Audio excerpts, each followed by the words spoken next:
वास्तविक संख्याएं। ठीक है, तो वास्तविक संख्या में देखिए प्रश्नावली 1, प्रश्नावली 2, प्रश्नावली 3 और प्रश्नावली 4 दिया गया। ठीक है, तो इसमें जो है बिहार बोर्ड में 1, 1, 2, ठीक है, बिहार बोर्ड और जितने भी बोर्ड है उस सब में पहला और दूसरा यानी कि प्रश्नावली 1.2 और 1.3 सभी में दिया गया रहता है। ठीक है, और ये 1.1 और 1.4 जो है ये हटा दिया गया है, सिर्फ बिहार बोर्ड में ही है।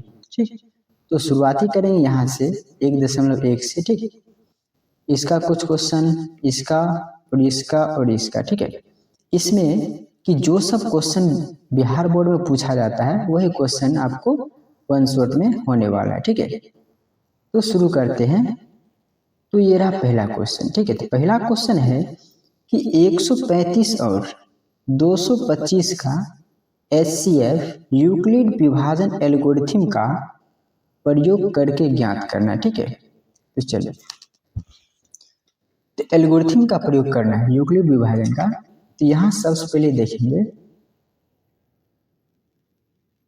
135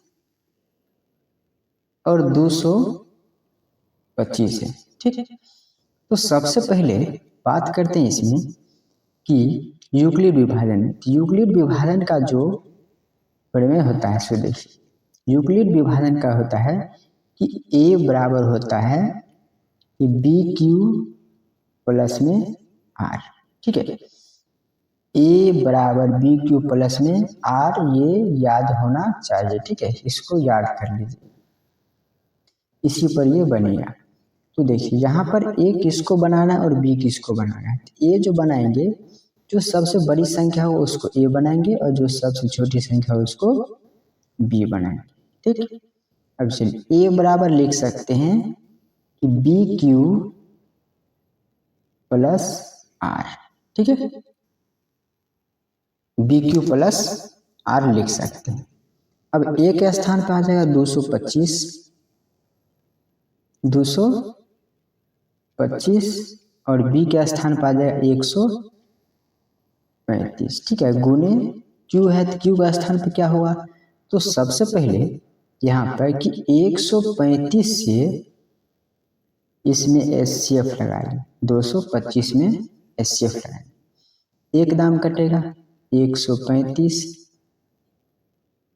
0, 12 में से 9 गया, 3 गया तो 9, ये कट गया, कितना बच गया 90। तो यहाँ पे कितना दाम लगा, एक दाम, तो यहाँ पर आ जाएगा 1 प्लस में आ जाएगा 90।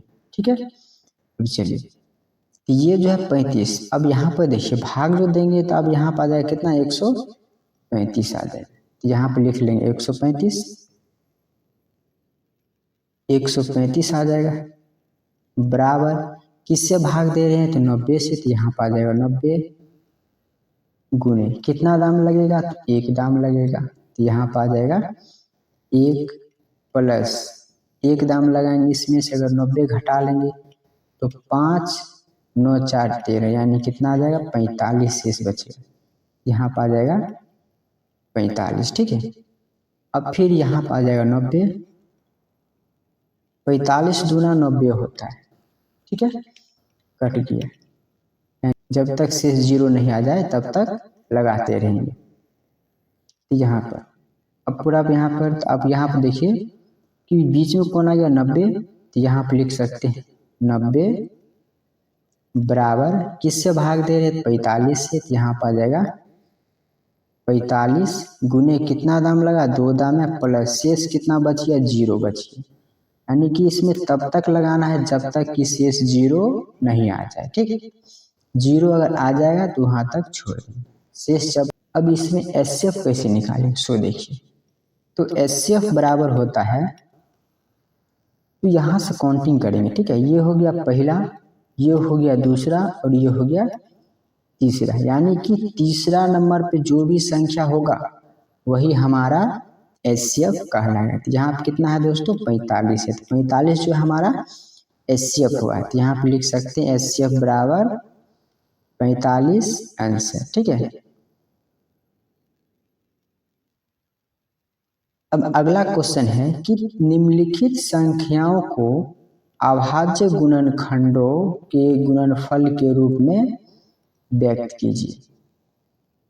चलिए, पहला दिया गया 140, दूसरा है 156, तीसरा है 38, 25, चौथा है 5055। ठीक है, तो सबका जो है वो गुणनखंड विधि से निकालना है। ठीक है,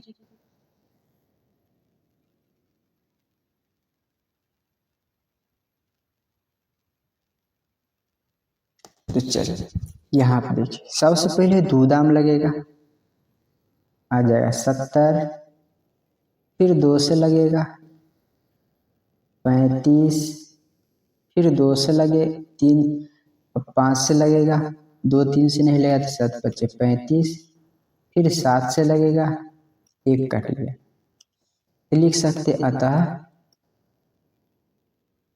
ठीक है, 140 बराबर कितना कितना आ गया यहाँ पे, तो 2 के पावर 2 गुने 5 के पावर 1 गुने 7 के पावर 1। ठीक, अब दूसरा है तो 2 दाम लगाएंगे इसमें भी, 7 दूना 14, 8 दूना 16, फिर 2 से लगेगा, 3 दूना 6, 9 दूना 18, अब 3 से 13 तिया 39, अब 13 से 13 कम 13। ठीक, चलिए इसका भी लिख सकते हैं अतः 156 बराबर कितना आ जाएगा इसमें, तो 2 के पावर 2 गुने 3 के पावर 1 गुने 13। ठीक है, चलिए 3 से लग जाएगा, 3 एकम 3, 3 दूना 6, 2 7 तिया 21, 1 5 तिया 15, यानी 5 तिया 15 को 5 हासिल 1, 7 दूना 14, 7 तिया 21, 1 22 हासिल 2, 3 दूना 6 2 8, 3 एकम 3, 3 से लगेगा, 4 तिया 12, 3 दूना 6 बचे 25, 5 तिया 15। ठीक है, अब यहाँ पर फिर 3 से नहीं लगेगा, अब लग जाएगा यहाँ 5 से, यहाँ 5 से लगेगा, 5 से 8 पंचे 40 और बचे 25, फिर 5 से 17 बचे 85, 17 एकम 17। ठीक है, अतः 3 के पावर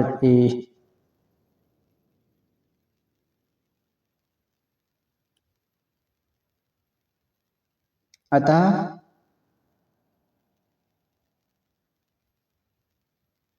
38 25 बराबर लिख सकते हैं 3 के पावर 2 गुने 5 के पावर 2 गुने 17। ठीक है, अब यहाँ पे देखिए ये कितना से लग सकता है, 3 से लगाएंगे अगर 3 एकम 3, 2 छत्रिक 18 20 25 8 24 3, 3 से लग जाएगा, 3 एकम 3, 2 छत्रिक 18 2, ये हो जाएगा 25, 25 आत्रिक 24 1 5 तिया 15। ठीक है, यहाँ पर अब नहीं लगेगा तो ये लगेगा 5 से, 5 तिया 15, 5 तिया 15, 5 सत्ते 35। ठीक है, 7 पचे 35 3, 5 तिया 15 3 18 1, 5 तिया 15 1 16। अब ये किसी से नहीं कटेगा। ठीक है, तो यहाँ पे लिख सकते अतः 50 55 बराबर 3 के पावर 1 गुने 5 के पावर 1 गुने 337। ठीक है, ये इसके अभाज्य गुणनखंड के रूप में हो गया। ठीक है, अब अगला क्वेश्चन है कि कह रहा है कि क्वेश्चन की 196 के अभाज्य गुणनखंडों की घातों का योग ज्ञात करना है। ठीक है, तो यहाँ पे 196 का गुणनखंड करना, अभाज्य गुणनखंड। ठीक है, चलिए 2 से लगाएंगे, 9 दूना 18, 8 दूना 16, फिर 2 से लगेगा, 4 दूना 8, 9 दूना 18। ठीक, फिर 7 से, फिर 7 से कट जाएगा, अतः 196 बराबर लिख सकते हैं 2 गुने 7 गुने 7। ठीक है, यहाँ पर आ जाएगा 2 के पावर 2 गुने 7 के पावर 2। तो यहाँ पे देखिए क्वेश्चन में कहा गया कि 196 के अभाज्य गुणनखंडों की घातों का योगफल ज्ञात करना है। तो घात यहाँ पे देखिए 2 के पावर 2 और 7 के पावर 2 है, तो लिख सकते हैं 196 के गुणनखंडों का घातों का योग लिखेंगे, घातों का योग बराबर 2 + 2 बराबर 4 आंसर। ठीक है, अगला सवाल, अगला कह रहा है कि अभाज्य गुणनखंड विधि द्वारा संख्या 6, 12 और 120 का एलसीएम और एचसीएफ ज्ञात करें। ठीक है, तो चलिए सबसे पहले 6 का निकाल लेते हैं। 6 का 2 से लगाएंगे 3, 3 से लगाएंगे 1, उसके बाद 72 का 2 से 36, फिर 2 से 18, फिर 2 से 9, फिर 3 से 3, 3 से 1। ठीक है, उसके बाद 120, 2 से लगाएंगे तो 60, 2 से लगाएंगे 30, 2 से लगाएंगे 15, 3 से लगाएंगे 5 और 5 से लगाएंगे 1। ठीक, चलिए अब 6 का क्या है, 2 गुने 3 72 का 2 गुने 2 गुने 2 गुने 3 गुने 3। ठीक है, 120 का 2 गुने 2 गुने 2 गुने 3 गुने 5। ठीक है, इतना शब्द है, इसको लिख सकते हैं, इसको ठीक है यही रहने दीजिए। इसको लिख सकते हैं कि 2 के पावर 3 और 3 के पावर 2।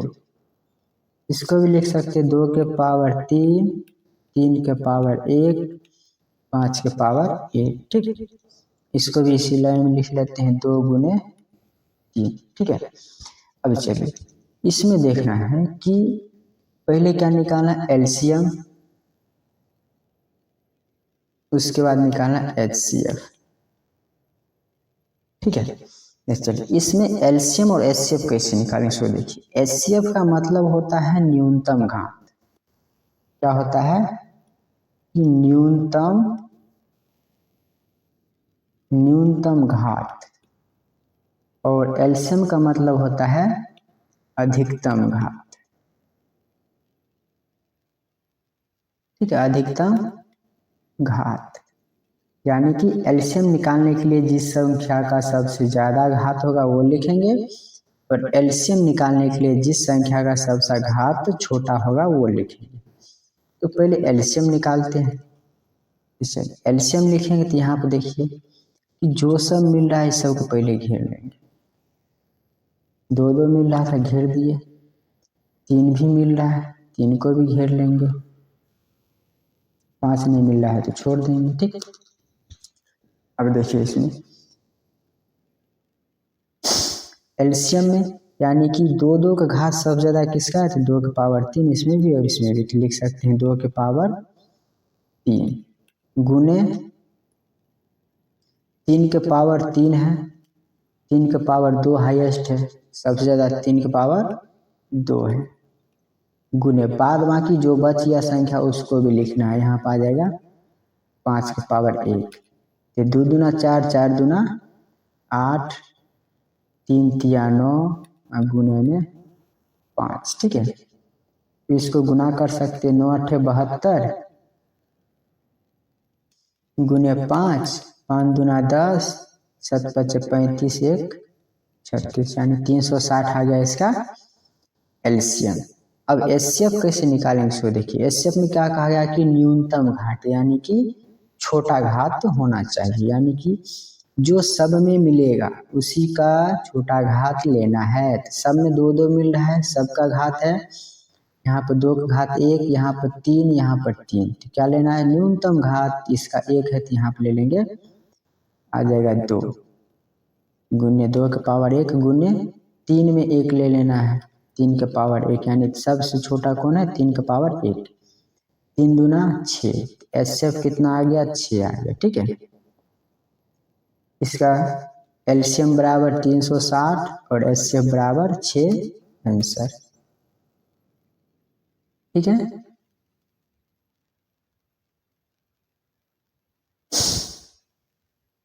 अब अगला क्वेश्चन है कि अभाज्य गुणनखंड विधि द्वारा संख्या 96 और 404 का एलसीएम और एचसीएफ का अनुपात ज्ञात करें। ठीक है,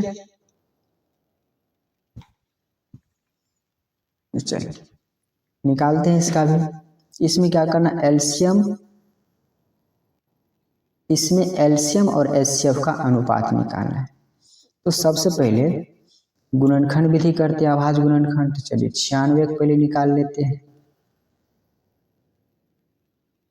2 से लगाएंगे 48, 2 से 24, 2 से 12, 2 से 6, 2 से 3 और 3 से 1। ठीक है, अब 404 में 404 में आ जाएगा, 2 से लगाएंगे, 2 दूना 4, 2 दूना 4, 2 से लगेगा 101, फिर 101 से लगेगा, एक दाम कट जाएगा। ठीक, एक, अब यहाँ पर लिख सकते हैं 196 बराबर 2 के पावर कितना हो जाएगा, 1 2 3 4 5, 2 के पावर आ जाएगा 5 गुने 3 के पावर 1, 404 का निकालेंगे तो 2 के पावर 2 और गुना में 101। यहाँ पर एलसीएम और एचसीएफ निकालना है। ठीक है, इस चलिए यहाँ पर देखिए दोनों मिल कौन रहा है, 2 2 मिल रहा है, सबसे न्यूनतम घात कौन है, 2 है, तो एचसीएफ आ जाएगा 2 के पावर 2, यानी कि 2 दूना 4।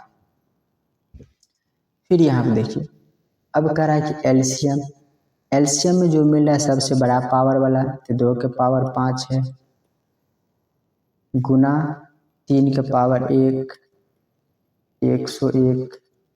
अब इसको गुना करेंगे तो 2 दूना 4, 4 दूना 8, 8 दूना यानी कि 2 दूना 4, 4 दूना 8, 8 दूना 16, 16 दूना 32, 32 को 3 से गुना करेंगे, 3 दूना 6, 3 तिया 9, कितना आ गया, 96। ठीक, अब 96 का 101 से गुना करना है, तो 101 गुने 96, 606 909 आ जाएगा 6969। ठीक, तो एलसीएम आ जाएगा इसका 9696 और एचसीएफ आ जाएगा इसका 4। अब करा कि एचसीएफ और एलसीएम का अनुपात निकालना है, चलिए एलसीएम बट्टे में एचसीएफ आ जाएगा 9696 बट्टे में 4। ठीक। अब ये कटेगा 2 से, वैसे 4 से काटते, 4 से काटेंगे तो 4 दूना 8, 1 4 चौक 16, 4 दूना 8, 1 4 चौके 16, आ जाएगा 24/1। तो अनुपात बराबर लिख सकते हैं 24/1, इसका हो जाएगा आंसर। ठीक है।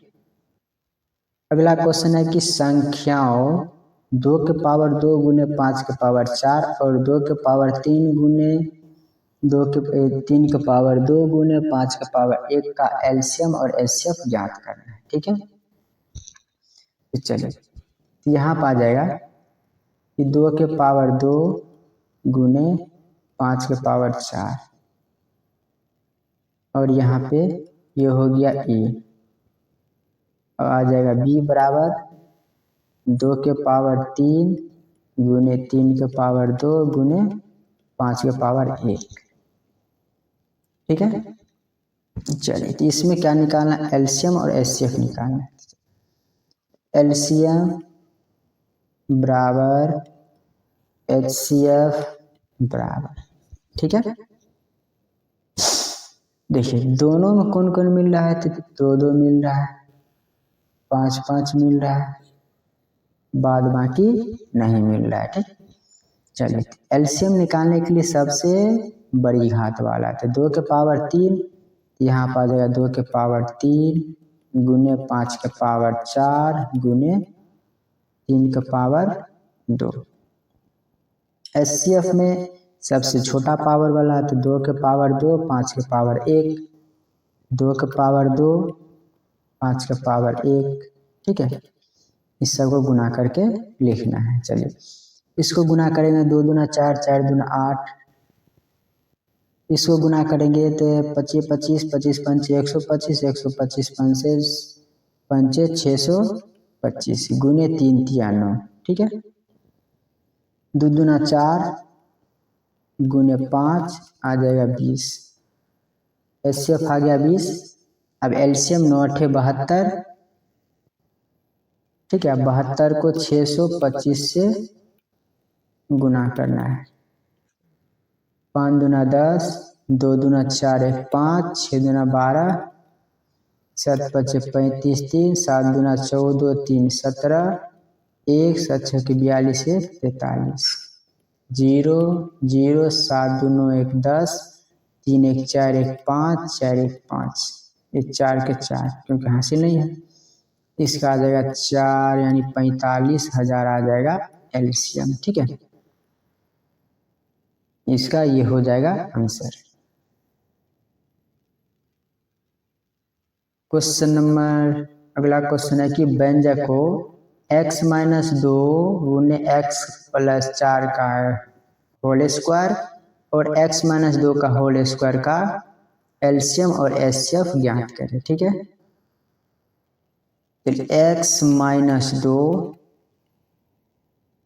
और x + y का होल स्क्वायर, ये हो गया ए। अब b बराबर आ जाएगा x-2 का होल स्क्वायर। ठीक है।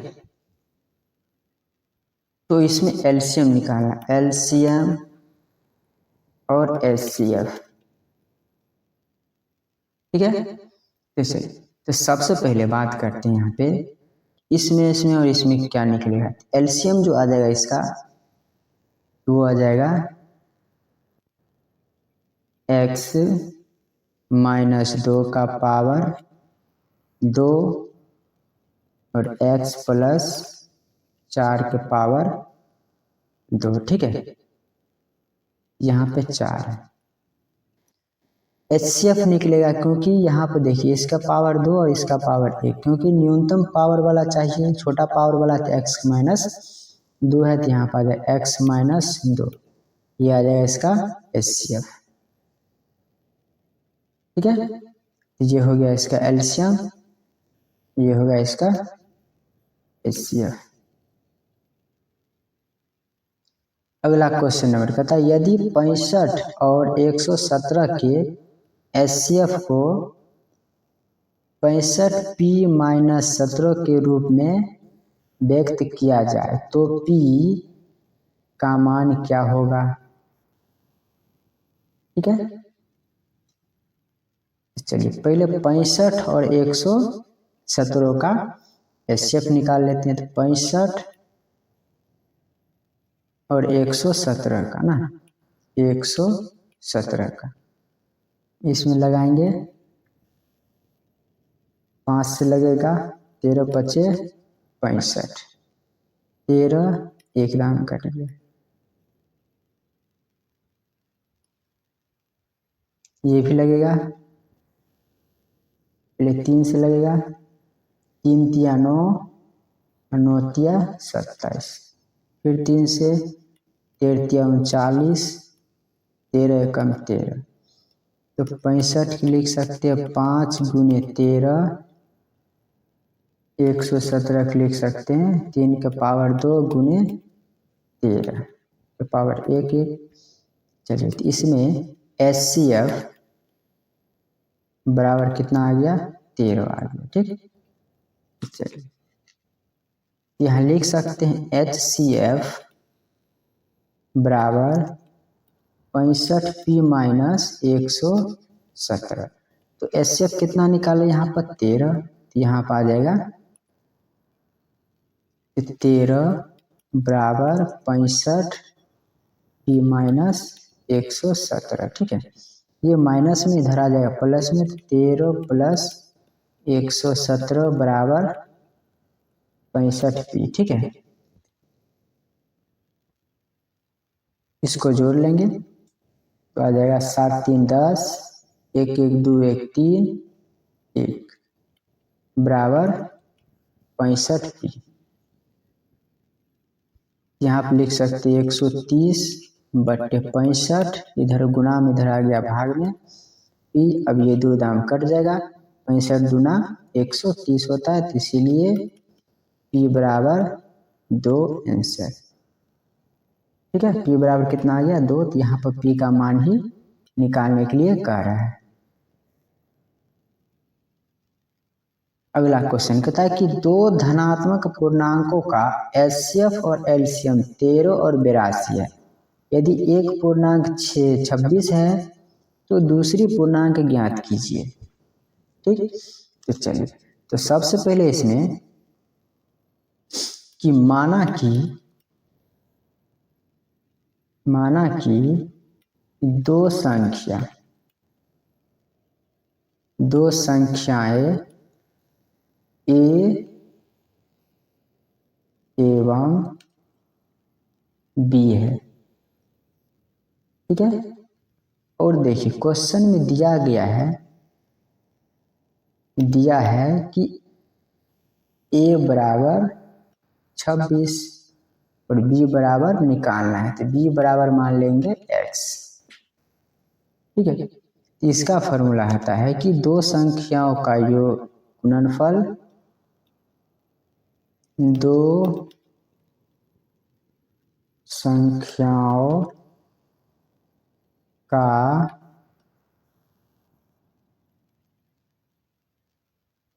गुणनफल बराबर HCF गुने LCM। यहाँ पर आ जाएगा A गुने B बराबर HCF गुने LCM। तो A दिया गया है 26, B नहीं दिया, B को मान लिए x बराबर HCF है 13, LCM है 182। ठीक है, x बराबर लिख सकते हैं 13 गुने 182 बट्टे 26। अब इसको काटेंगे, 13 दूना 26 और 2 से इसको काटेंगे, 9 दूना 18 1, तो x बराबर आ जाएगा 91, यानी कि b बराबर आ गया 91, यानी कि दूसरी संख्या कितना हो जाएगा 91 हो जाएगा। ठीक है, अगला क्वेश्चन है, कह रहा है कि यदि HCF 306 657 का 9 है, ठीक, तो LCM 306 और 657 ज्ञात करें, यानी कि LCM निकालना है, ठीक है। चलिए, तो इसका भी वही सूत्र लगाएंगे कि दो संख्याओं का गुणनफल बराबर HCF गुणे LCM, ठीक है। चलिए, तो इसमें देखिए पहला संख्या हो जाएगा 306, दूसरी संख्या 657 और इसमें HCF दिया गया है 9 और LCM निकालना है। यहाँ पर आ जाएगा 306 गुणे 657 बट्टा में 9 बराबर LCM।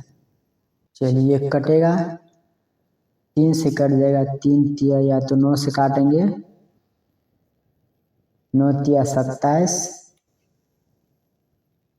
9 तिया 27, 3 9 चौके 36, तो 34 गुणे 657 बराबर LCM, ठीक है।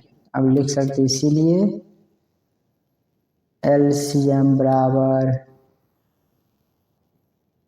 चलिए इधर गुना कर लीजिए, 657 गुणे 34, 7 चौक 28, 2 5 चौक 20, 2 22, 2 6 चौक 24, 2 26, 7 तिया 21, 2 5 तिया 15, 2 17, 1 छत्रिक 18, 1 19, 8 3 7 6 13 3, 9 2 11, 1 12, 1 1 22 338, 22 338 इसका आ जाएगा LCM, ठीक है। यहाँ पे देखिए क्वेश्चन नंबर, ठीक है, क्वेश्चन करा है कि वह बड़ी से बड़ी संख्या ज्ञात कीजिए जिससे 245 और 1037 को विभाजित करने पर प्रत्येक दशा में शेष 5 प्राप्त हो, ठीक। चलिए, ऐसा जब भी क्वेश्चन दे दिया जाए तो उसमें क्या करना चाहिए, क्या कह रहा है कि बड़ी से बड़ी संख्या, ठीक। तो जब ये ऐसा क्वेश्चन कहा जाए तो उसमें क्या निकालेगा, सो देखिए, इसमें कहा जाता है कि वह बड़ी से बड़ी संख्या जो दी गई संख्याओं को पूरा पूरा विभाजित करती है उसे HCF कहते हैं, ठीक। तो चलिए, यहाँ पर कह रहा है कि 5 शेष बचता है प्रत्येक दशा में। चलिए, तो 245 माइनस 5 आ जाएगा 240, ठीक है। उसके बाद 1037 माइनस 5 आ जाएगा 1032, ठीक है। अब इसका और इसका क्या निकालेंगे, HCF निकालेंगे। तो 240 का गुणनखंड कीजिएगा, 240 का आ जाएगा 120, 120 के 2 दाम लगाएंगे 60, 2 दाम लगाएंगे 30, 2 दाम लगाएंगे 15, 3 दाम लगाएंगे 5, 5 दाम लगाएंगे 1, ठीक है। अब 1032 का निकालेंगे,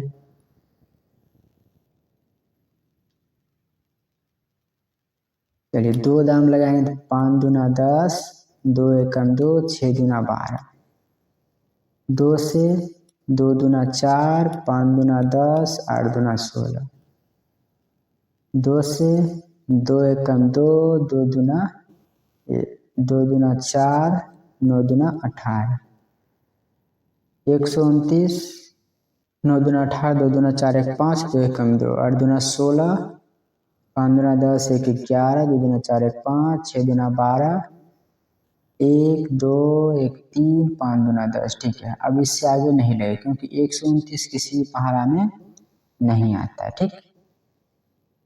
चलिए, तो आप लिख सकते हैं 240 बराबर 1 2 3 4, 2 के पावर 4, 3 के पावर 1 और 5 के पावर 1, ठीक। 1032 को लिख सकते हैं 2 के पावर 3 गुने 129। अब चलिए इसमें मिल कौन सा रहा है, सिर्फ 2 ही मिल रहा है ना, दोनों में 2 ही मिल रहा है। तो चलिए तो इसका एचसीएफ बराबर 2 के पावर 3 आ जाएगा, यानी कि 2 दूना 4, 4 दूना 8 आ जाएगा।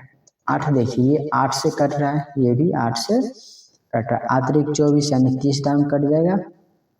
ये 8 एकम 8 बच गया 2, 3, 23, 8 दूना 16, आतरिक 24, 8 दूना 16, 7, 9 यानी कि 29 दाम ये कट जाएगा, ठीक। तो एचसीएफ बराबर कितना आ गया, 8। अगला क्वेश्चन है कि वह बड़ी से बड़ी संख्या ज्ञात कीजिए जिससे 125 और 70 को विभाजित करने पर प्रत्येक दशा में शेष 8 और 5 बचता हो। चलिए 125 माइनस 8 और 70 माइनस 5, इसमें से 8 घटाएंगे तो बचेगा 117 और इसमें से घटा लेंगे तो बच जाएगा 65, ठीक है। चलिए तो 65 का निकाल लीजिएगा। 5 से 13 बचे 65, 13 1, 117 का 3 से लगेगा, 3 तिया 9, 9 तिया 27, 3 से 13, फिर 13 से 1, तो चलिए 65, 117, 65 के लिख सकते हैं 5 गुने 13, इसको 3 के पावर 2 गुने 13, ठीक है। देखिए अब मिल कौन सा रहा है, तो इसमें सिर्फ 13 ही मिल रहा है। इसका एचसीएफ क्या आ जाएगा, एचसीएफ बराबर 13 आंसर, ठीक है। अगला क्वेश्चन कहता है कि जांच कीजिए कि निम्न में से कौन सी अपरिमेय संख्या है। इसमें से कौन सा अपरिमेय संख्या है, सो जांच करना है। पहला जो है ये 2 है, तो ये क्या हो जाएगा, परिमेय संख्या हो जाएगा, परिमेय। दूसरा है ये हो जाएगा अपरिमेय,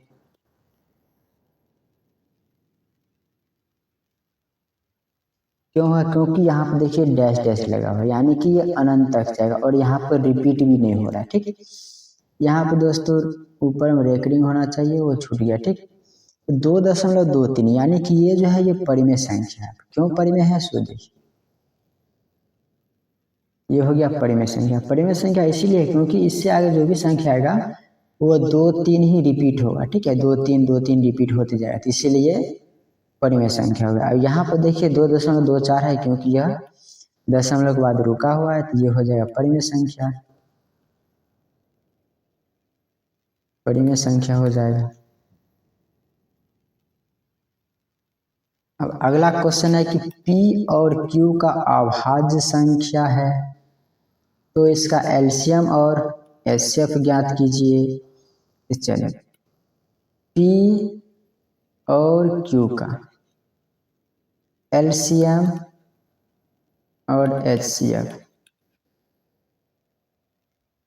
इसको गुना 1 गुना 1, 1 1 आ जाएगा इसका एचसीएफ, एलसीएम आ जाएगा P गुने Q बराबर PQ, ठीक है। यहाँ क्वेश्चन नंबर कि जांच कीजिए कि क्या किसी प्राकृतिक संख्या n के लिए संख्या 6n अंक 0 पर समाप्त हो सकती है, ठीक है। तो इसको समझते हैं कि कह रहा है कि 6 यानी कि 6 के पावर n दिया गया, ठीक है। n क्या है, तो प्राकृतिक संख्या, क्या है, प्राकृत संख्या। तो चलिए n जो है वो प्राकृतिक संख्या का 6n अंक 0 पर समाप्त हो सकती है।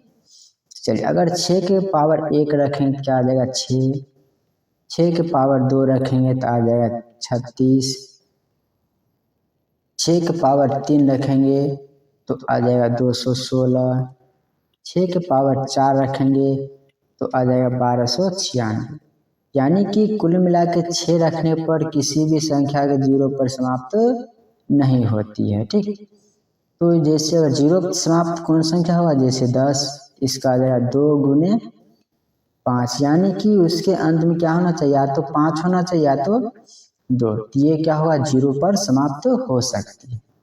जैसे 20 का करेंगे तो 20 का करने पर क्या आता है, ये 2 गुने 10 लिख सकते हैं, या तो इसको लिख सकते हैं 2 गुने 5। 30 ले लेते हैं, 30 को लिख सकते हैं 3 गुने 10 30। ठीक है, इसको ऐसे लिख सकते हैं 2 गुने 3 गुने 5।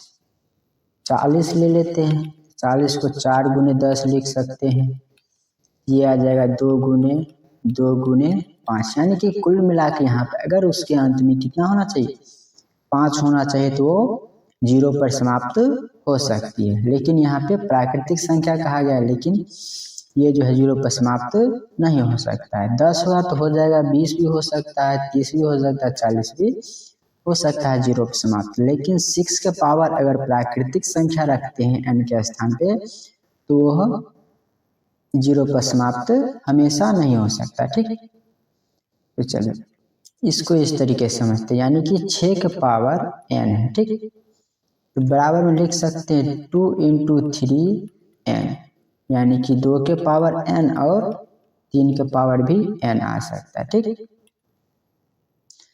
तो कुल मिला के इसमें 5 नहीं है,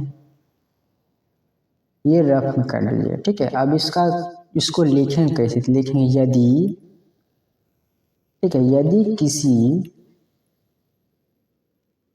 संख्या के अभाज्य गुणनखंड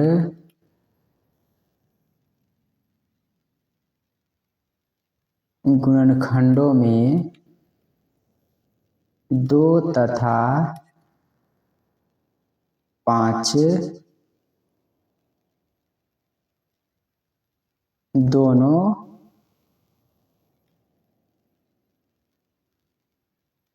अनिवार्य या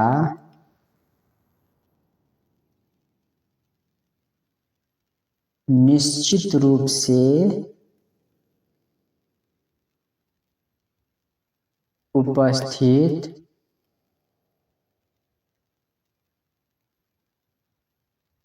हो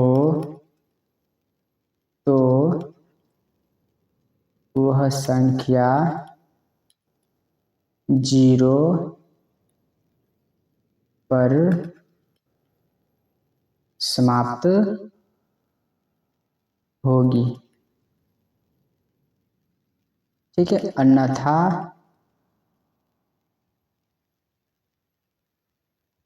नहीं। ठीक है, अब लिख सकते हैं यहाँ पे कि 6n के अभाज्य गुणनखंड में संख्या 5 उपस्थित नहीं है, अतः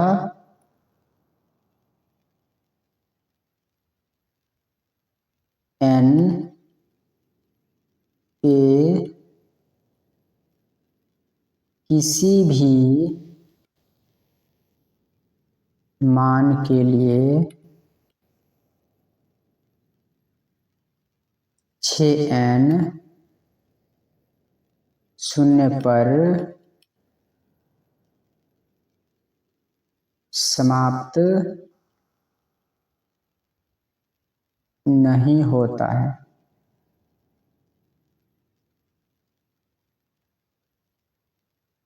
ठीक है, ये इतना, ये जो है ये रफ के लिए दिया गया है, ये रफ के लिए बताए हैं समझने के लिए।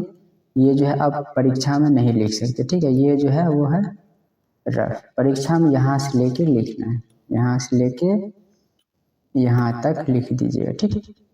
ये हो जाएगा इसका सही आंसर। अब यहाँ कह रहा है कि सबसे छोटी अभाज्य संख्या क्या हो सकती है। तो सबसे छोटी अभाज्य संख्या जो है वो 2 है, ठीक। और सबसे छोटी भाज्य संख्या कौन सा है, तो वो है 4, ठीक। इसका ये हो जाएगा आंसर। अगला क्वेश्चन है कि सिद्ध करे कि √2 एक अपरिमेय संख्या है, ठीक है। चलिए, ये क्वेश्चन VVI क्वेश्चन है और ये बिहार बोर्ड एग्जाम में हर एक बार पूछा जाता है। या तो आपसे √5 पूछेगा, या तो √7 पूछेगा, या तो √3 पूछेगा, यानी 7 नहीं पूछेगा, 3 पूछेगा, 5 और √2 पूछता है, ठीक है। हर एक बार पूछता है, ये VVI क्वेश्चन है। तो चलिए सबसे पहले इसमें हल करते, ठीक। यहाँ पे देखिए, यहाँ पर कहा गया कि अपरिमेय संख्या, तो इसको हम उल्टा मान के चलेंगे कि परिमेय संख्या। तो लिखेंगे माना कि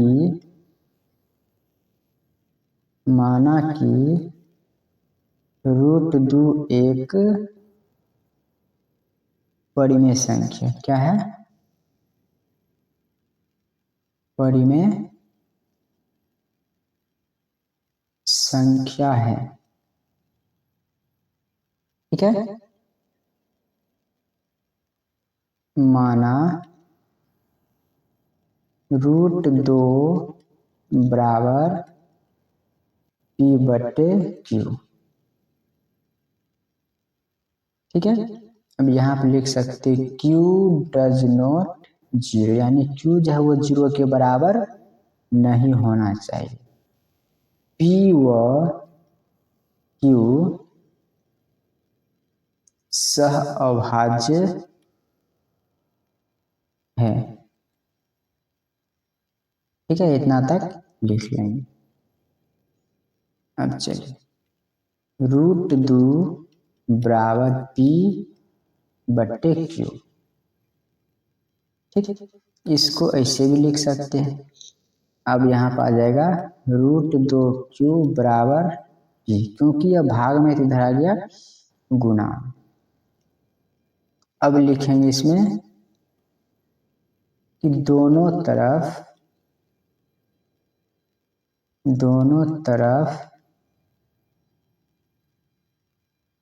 वर्ग करने पर, ठीक है,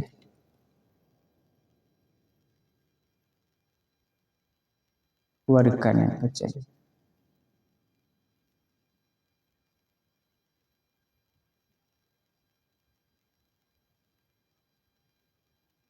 इधर अब √2 और Q स्क्वायर इधर आ जाएगा, P का स्क्वायर, यहाँ आ जाएगा 2Q स्क्वायर बराबर P स्क्वायर। अब इधर देखिए ये गुना में, ठीक है, 2 गुना में उधर चला जाएगा भाग में, तो लिख सकते Q स्क्वायर बराबर P स्क्वायर/2, ठीक है। तो ये हो जाएगा समीकरण 1, ठीक। अब लिख सकते हैं यहाँ पे, चूंकि Q स्क्वायर एक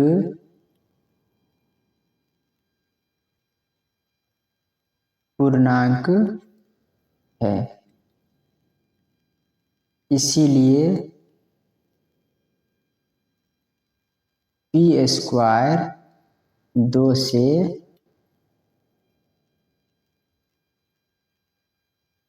भाज्य है, ठीक।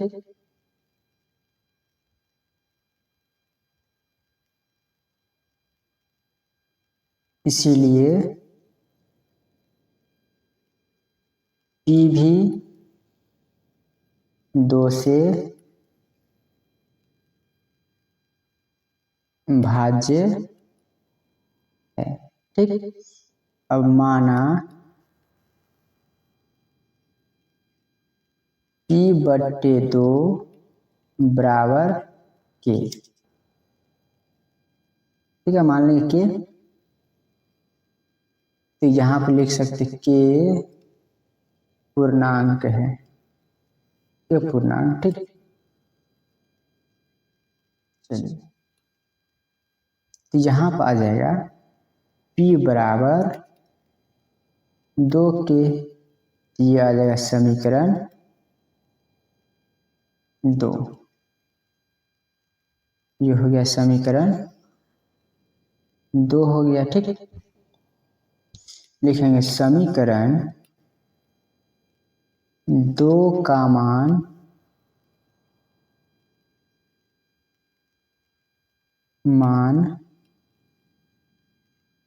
समीकरण 1 में रखने पर, ठीक है। चलिए, Q² बराबर 2K का स्क्वायर बट्टे 2, यहाँ पर आ जाएगा Q² बराबर 4K² बट्टे 2, 2 से 2 कट लेंगे, 2 आ जाएगा। Q² बराबर 2K²।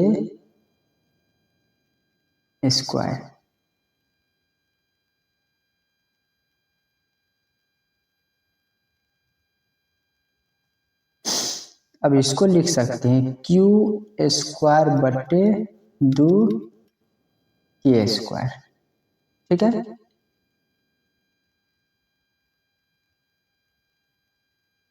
इसीलिए K² एक पूर्णांक है,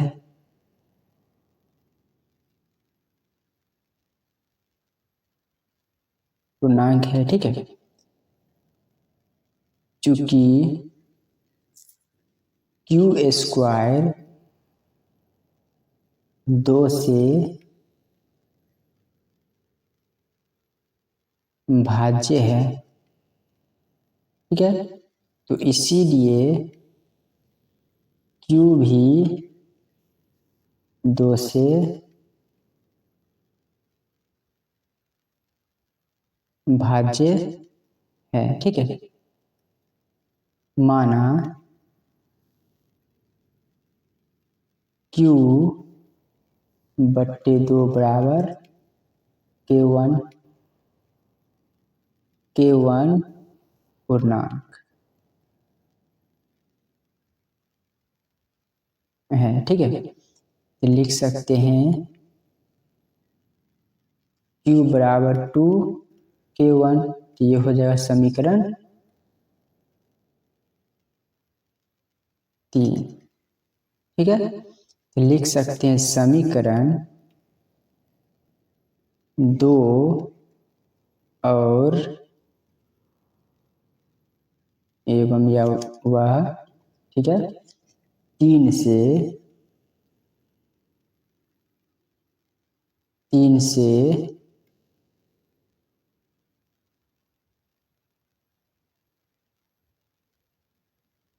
स्पष्ट है कि संख्या 2 P व Q का उभयनिष्ठ गुणनखंड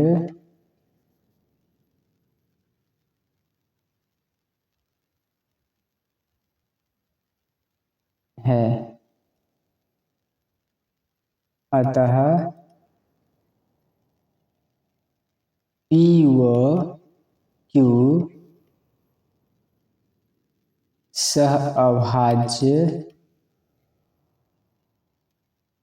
गुणनखंड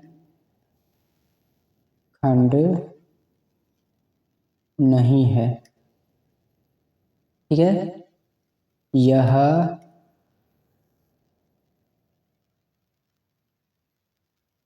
हमारी पूर्व कल्पना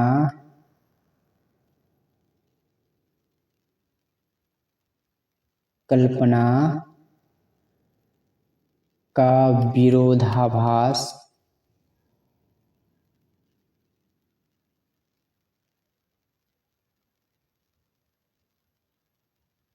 है। ठीक है, अतः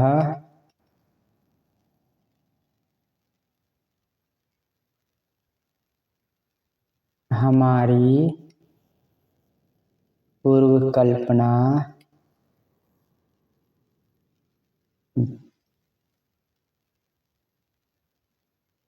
गलत साबित हुआ।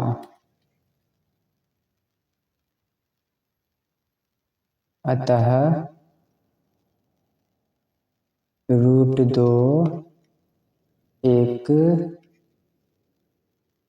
अपरिमेय संख्या है। ठीक है, ये इतना इसमें भाषा दिया गया। ठीक है, ये सब लिख लीजिएगा आप लोग। अब अगला क्वेश्चन इसमें कह रहा है कि सिद्ध करे कि 5 - √3 एक अपरिमेय संख्या है। तो चलिए सेम प्रोसेस इसमें भी रहेगा। तो माना कि 5 - √3 एक परिमेय संख्या, एक परिमेय संख्या है। ठीक है, माना 5 - √3 बराबर p/q। यहाँ आप लिख सकते हैं q does not equal 0, p व q सह अभाज्य है। ठीक, तो 5 - √3 बराबर p/q। तो इसको ऐसे लिख सकते हैं 5 बराबर p/q प्लस √3। इसको इधर ले आएंगे तो आ जाएगा 5 - p/q बराबर √3। ठीक है, अब लिख सकते 5q - p/q बराबर √3।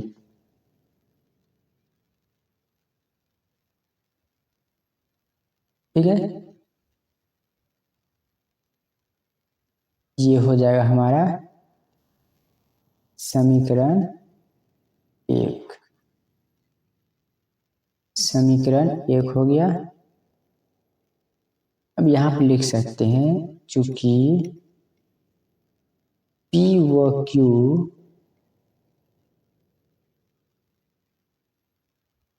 पूर्णांक है। ठीक है, p और q जो है वो पूर्णांक है, इसीलिए 5q - p भी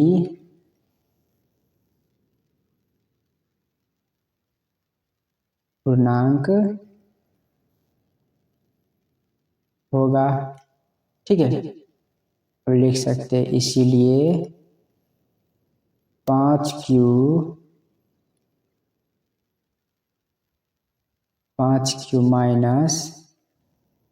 -p/q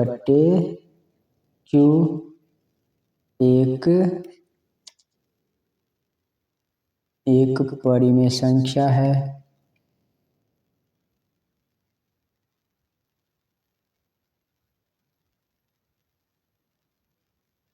परिमेय संख्या होगी। ठीक है, लेकिन समीकरण 1 से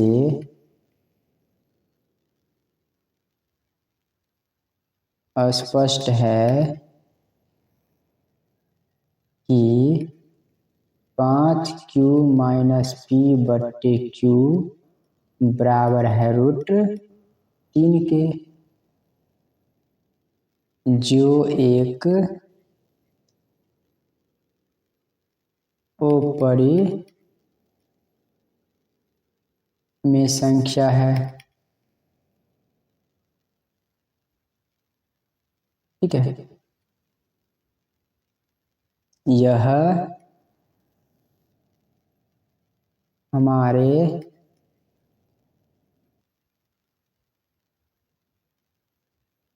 पूर्व कथन का विरोधाभास है। अतः हमारी पूर्व कल्पना गलत साबित हुआ।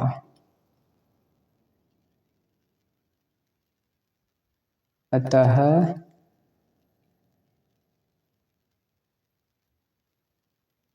पाँच माइनस √3 एक अपरिमेय संख्या है।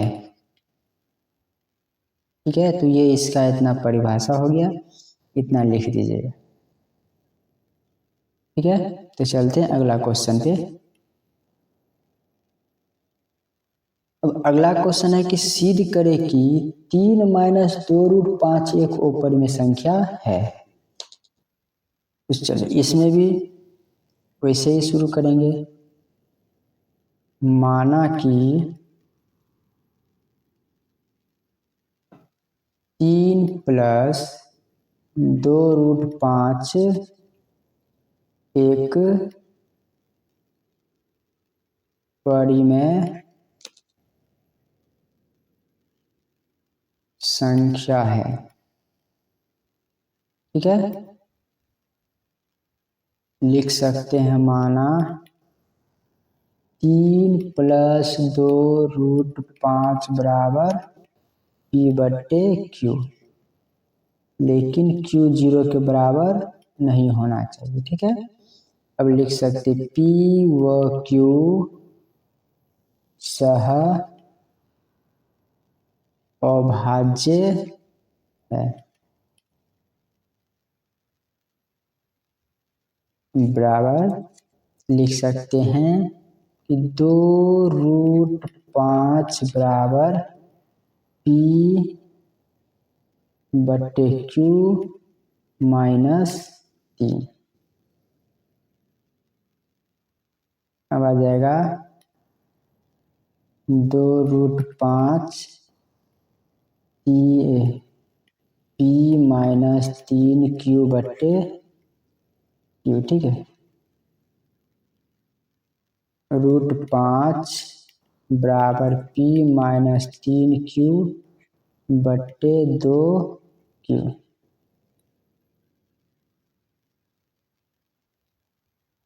ये आ जाएगा समीकरण 1। ठीक है, अब यहाँ पे लिख सकते हैं चूंकि P व Q पूर्णांक है। ठीक है, इसीलिए P माइनस 3Q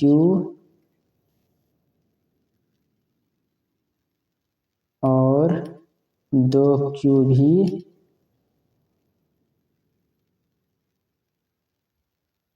पूर्णांक है। ठीक है, इसीलिए P माइनस 3Q बट्टे 2Q एक परिमेय संख्या होगी।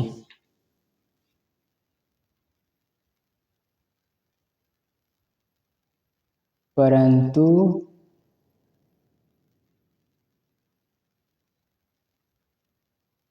समीकरण एक से हम कह सकते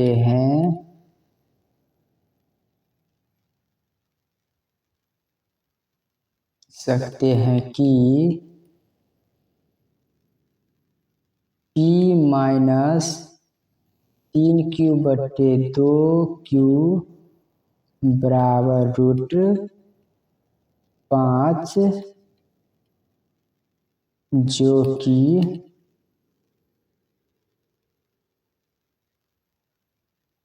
अपरिमेय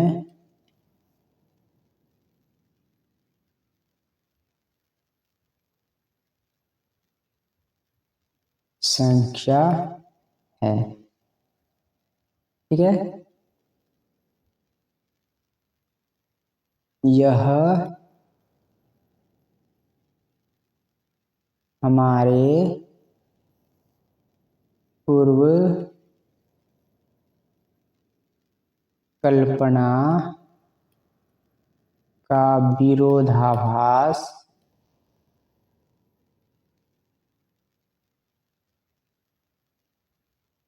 है। अतः हमारी पूर्व कल्पना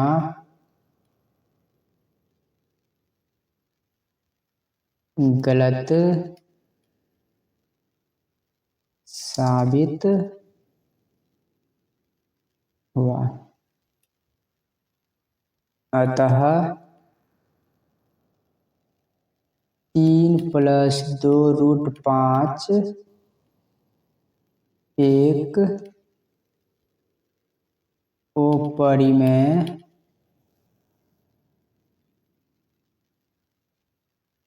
संख्या है। ठीक है, यहाँ तक ये हो गया प्रूफ। इसमें इतना परिभाषा लिख दीजिएगा। ठीक है, तो अब अगला क्वेश्चन देखते हैं। करा कि निम्नलिखित परिमेय संख्याओं के दशमलव प्रसार शांत है या अशांत। ठीक है, तो शांत या अशांत पहचानने के लिए एक नियम है। ठीक, दी हुई संख्या में, ठीक है, दी हुई परिमेय संख्या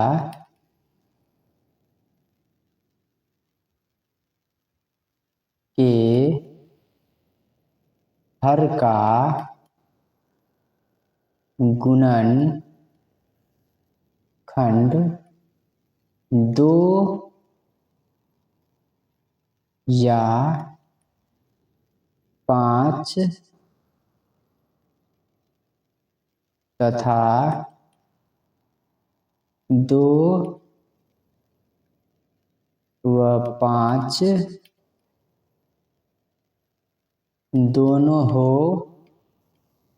तो वह परिमेय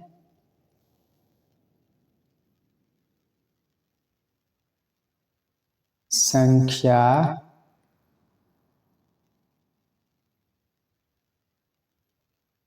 शांत होगा। ठीक है, या तो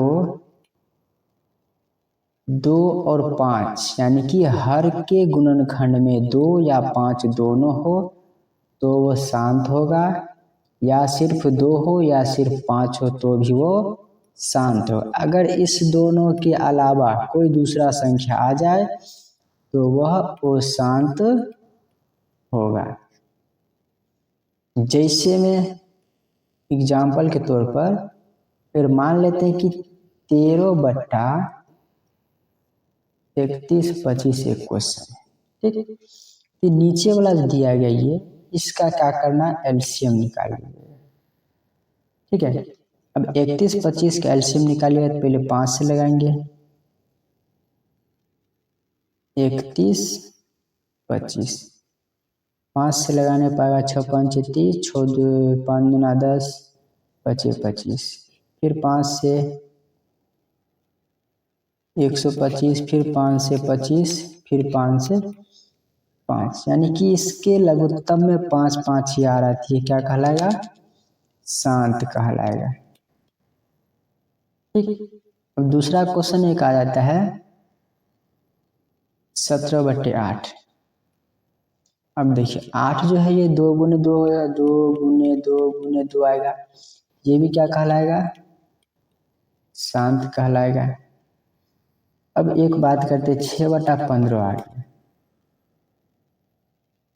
ठीक है, 6/15। अब 15 को देखिए 3 गुने 5 आ रहा है, या तो 5 आना चाहिए या तो 2, या तो 2 5, यहाँ क्या आ रहा है? 3 आ रहा है, तो 3 आ रहा है तो ये क्या हो जाएगा? तो ये हो जाएगा अशांत। क्या हो जाएगा? अशांत हो जाएगा, क्योंकि 2 और 5 के अलावा क्या आ रहा है? 3 आ रहा है, इसीलिए हो जाएगा अशांत। ठीक। और एक संख्या और ले लेते हैं 23/2 के पावर 5 गुने 5 के पावर 2। ठीक है, तो ये तो गुणनखंड करके दे दिया गया है कि 2 का पावर 5 है और 5 का पावर 2 है, ये पहले से पता चल रहा है कि 2 और 5 है, इसके अलावा कोई संख्या है ही नहीं, इसीलिए क्या कहलाएगा? शांत कहलाएगा। ठीक है दोस्तों, अगर वीडियो अच्छा लगा हो तो लाइक शेयर और सब्सक्राइब कर दीजिएगा, ताकि हमारे लेटेस्ट वीडियो आप लोगों तक जल्द से जल्द पहुंच सके। तो मिलते हैं अगला वीडियो में, तब तक के लिए गुड बाय।